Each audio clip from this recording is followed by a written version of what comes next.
मराठी भाषा दिवस हा प्रसिद्ध मराठी कवी कुसुमाग्रज यांच्या जयंतीनिमित्त साजरा केला जातो. मराठी भाषेचा गौरव वाढवण्यासाठी आणि तिचे जतन व संवर्धन करण्यासाठी हा दिवस साजरा केला गेला पाहिजे आणि केला जातो. मराठी ही भाषा केवळ भाषा नाही आहे, तर ती आपली ओळख आहे, आपली संस्कृती आहे आणि आपल्या भावना व्यक्त करण्याचं सुंदर माध्यम आहे. संत ज्ञानेश्वर, तुकाराम, शिवाजी महाराज यांसारख्या महान व्यक्तींनी मराठी भाषेला गौरव प्राप्त करून दिला आहे.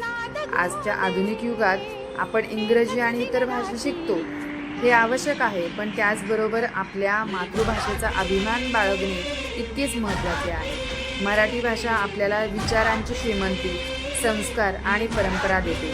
आपण सर्वांनी मराठी भाषा जपण्याचा आणि तिचा वापर वाढवण्याचा संकल्प करूया.